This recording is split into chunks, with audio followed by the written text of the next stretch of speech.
And I'm black, y'all. And I'm black, y'all. And I'm bliggly black. And I'm black, y'all.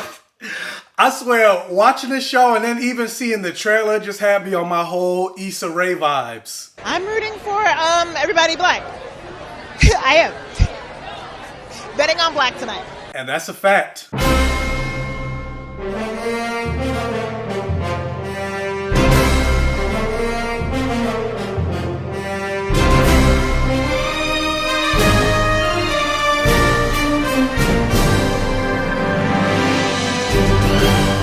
Lovecraft Country is the newest property coming out of HBO, and it is a series that I have been anticipating ever since I saw the first trailer so many months ago. And not only just that, but then finding out that Misha Green is the showrunner. And Misha Green is somebody that got a lot of acclaim and praise for the show Underground, which I actually never got to watch. And funny enough, when I was actually going to start watching it, I found out it got canceled. And I was like, you know what? I'm not even going to bother, because I'm the type of person that I don't want to get invested in something knowing that I'm not going to get any more. That's why I never started watching, despite all the praise, I never started watching Swamp Thing on the DC Universe app. And then the DC Universe app ended up getting canceled anyway, so that's a whole nother story. Lovecraft Country is based on a book by Matt Ruff, and the show follows Atticus Freeman, played by Jonathan Majors, as he meets up with his childhood friend, Letitia Lewis, played by Journey Smollett Bell, and his uncle, George Freeman, played by the legendary Courtney Vance, to embark on a road trip across 1950s Jim Crow America in search of his missing father. This begins a struggle to survive and overcome not only the racist terrors of white America, but also terrifying creatures ripped straight from a Lovecraft novel. The thing that appealed to me while watching not only just the trailer, but actually finally getting to start watching the show, is just all the beautiful brown-skinned people filling up the screen in a horror property. And not only just a horror property, but a horror property that seemingly got a very decent budget, because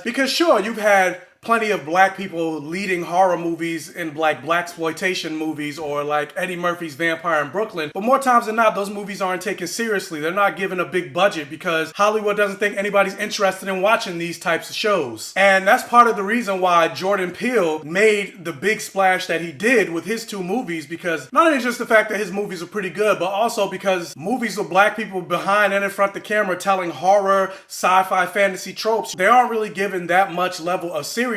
And so really you don't really get to see a lot of these types of stories being told. And boy, oh boy, am I glad that this story is being told. I understand that the book Matt Ruff is written by a white man. I haven't actually read the book. I actually bought the book when I found out about the property, and I'm gonna actually go back and read the book after I watch the show. I know other people do the opposite, but I feel like I'd appreciate the show more if I watch it first and then going back and read the book, so that I'm not judging the show based on the book, because more times than not, the book is usually better than the show. But the thing that I appreciate is that they're taking this property written by a white man, and also the author H.P. Lovecraft, who is a very known vehement racist, to the point that he was so racist that even other racist people thought he was too extreme. And they're allowing black people to tell these stories. And in many ways, just the way this opening pilot episode opened, it kind of reminded me of how Watchmen opened, and I was like, oh, we're kind of doing the same thing again. And literally like 30 seconds after I had that thought, something else completely happens, and I was like, oh wait, this is not like Watchmen. And honestly, with the way this episode opened, it kind of reminded me and gave me the same feelings that I had during Umbrella Academy Season 2, where basically the season started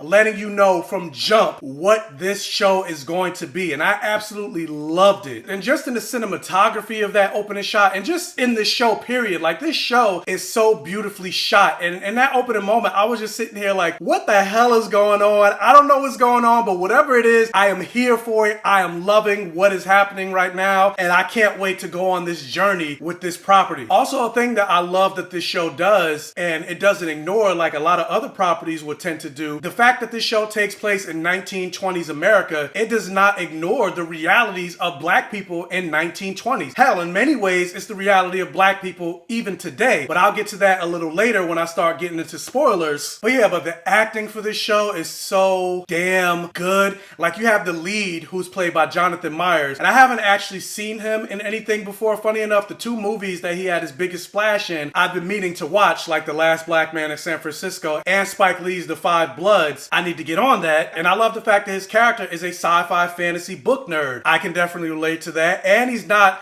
a stereotypical Steve Urkel type of nerd. And then you have, again, I mentioned Jurnee Smollett Bell. And every time I see her, she just continues to impress me, whether it's all the way back to one of her first movies with Eve's Bayou, or jumping into a movie that I didn't really care for that much, but I still liked her in it, Birds of Prey, or even when she had that role when she showed up in, I believe, season 4 of True Blood. Like, every time I see Jurnee Smollett Bell on screen, she's just great and she never disappoints. And then, of course, it just goes without saying, the legendary Courtney B. Vance. Like, what can you say about him? He's just a phenomenal actor. And this show has Anjuan Ellis, who I don't care what anybody says, she was definitely snubbed this year for the Emmys. Like, she definitely should have got an Emmy nomination for playing Dr. Maddie Moss Clark in the Clark Sisters movie. She's a great actress. I mean, granted, everybody in this show so far is a great actor. Nobody struck me as a weak performer in this movie. And then the thing that I also liked is Jurnee Smollett Bell's character, Letitia, or Letty. She's also a book nerd, a sci-fi fantasy nerd, and that's actually how her and Atticus became friends in the first place, because they mentioned that she was the only girl in their sci-fi fantasy book club. And I love the fact that this show has you go on a journey with the characters. Like, they're learning things just as you're learning things as they're trying to discover the mystery behind Atticus's missing father. Like, overall, I am just here for this entire property. Like I said in my intro, like, I was so happy to just see so many black faces on screen telling this story. I don't know if you can tell, but I'm black and I love seeing black people leading sci-fi fantasy properties. Like, I just want more stories with black people in the leads and black people behind the scenes telling sci-fi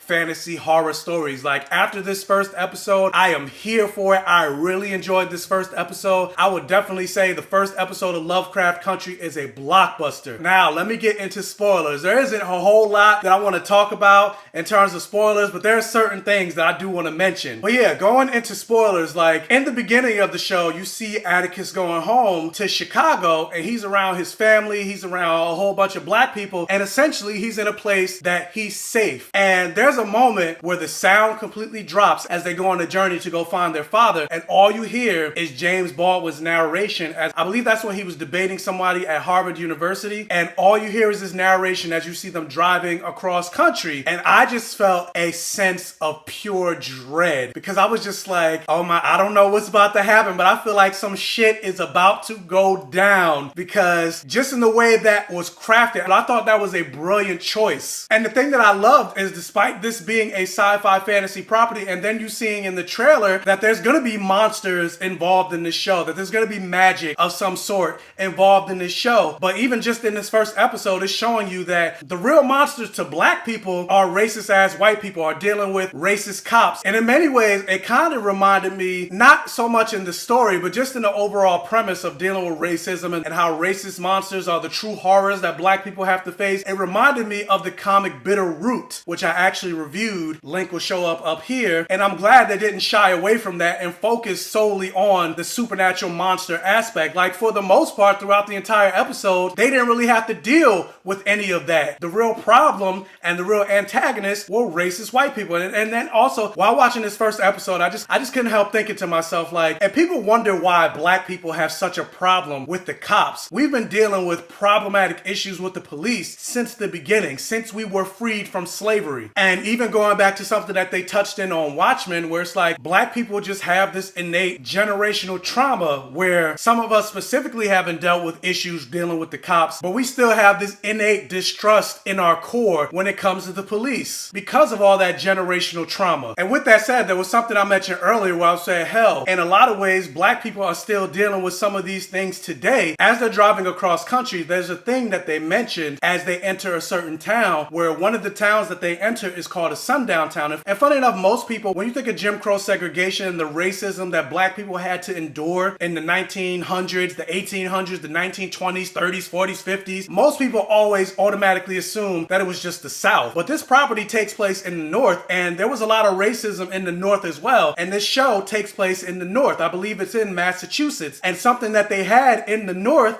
was called Sundown Towns, which basically meant if any black people were caught in their town after sundown, they're more or less going to get murdered, they're going to go missing, they're going to get beaten, or any level of horror will happen to them if they're still in that town after sunset. And there are some people that are probably watching this like, wow, that's crazy. I can't believe that stuff happened in our history. I'm so glad we're past that. But no, actually we're not, because there are still places in America today that are still sundown towns. Like, for example, this is a sign that was only just recently in the last couple of years taken down, and I believe Vidor, Texas, and there are other places in like Arkansas and other places around the country that are mostly populated with KKK and neo-Nazis. And me as a black person and as a black gay man, there are places that as an American that I just don't feel comfortable going in. And not only not feel comfortable going, I wouldn't even be welcome in. But white people don't necessarily have that problem. They could pretty much go everywhere in this country and not really have to worry about anything. And so when these characters ended up in that sundown town, like, oh my God, I just felt a level of dread for these characters, especially this moment where this cop is following behind them, basically saying, if you got 6 minutes, if you're still here, and he outright says, if you're still here when the sun goes down, I'm just gonna have to lynch you guys. If you try to speed to get out the town, oh, well, you're speeding, so I'm just gonna have to pull you over anyway. And he literally follows behind them as they're trying to leave the town. And it's just like, oh, we got 4 minutes, we got 30 seconds, and they're trying to make it across the county line.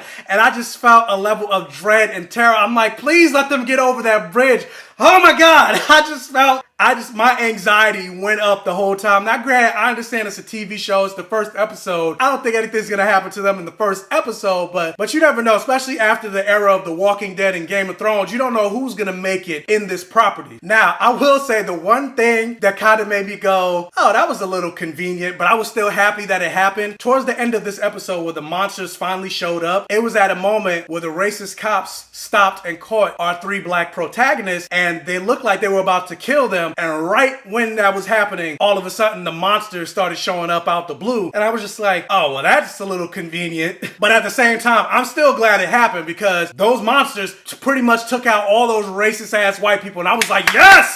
Yes! Kill these racist motherfuckers. But can I just say, like, and it's something that I've noticed, how telling is it? And I'm actually glad that they did this, because this is, even though it's told through a fantasy, sci-fi fantasy lens, this is real life right here. As apparently in an almost zombie-esque type of way, if you're bitten by one of these creatures, you yourself begin to transform into one of these creatures. And there's a moment where one of the cops is bitten by a creature, and he literally starts transforming. George, Letty, and Atticus are basically saying to this man, shoot him, he's transforming. And the white cop sees his partner transforming into a monster, but instead of turning his gun, shooting his former cop buddy, he still has his gun trained on these black people. So in the face of a literal monster, he still sees blackness as the bigger threat. And I'm just like, honestly, that's real life right there. Like, granted, maybe not in the sense of somebody actually turning into a monster, but people valuing whiteness even in the face of a threat over blackness when there is no threat. So I say kudos to the show for even showing just that small moment. And that's a moment that some people watching this might not even recognize, but I sure as hell did. And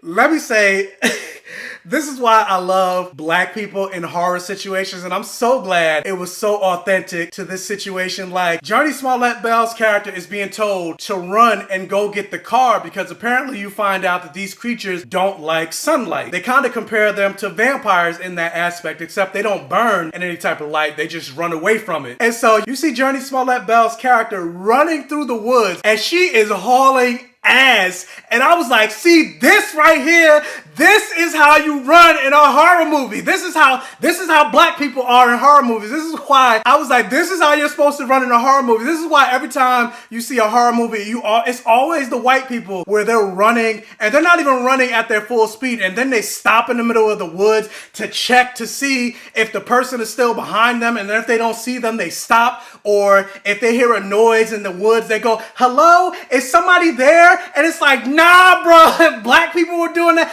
We're out. We hear any type of strange noise, we're gone. And the thing I loved is not only was she hauling ass, but at no point did she stop to turn around. She kept running until she got to her destination. And I was like, that is how you fucking do it. And that is why she survived. I swear, I'm like, if it was a white person, they would have turned around to see if it's still behind them. And then they would have ended up tripping. And then the monster would have caught them and they would be dead. And I'm like, because black people already got to deal with the horrors of racism. Then you add a monster on top of that. Oh, hell. We're damn near experts when it comes to dealing with this type of shit.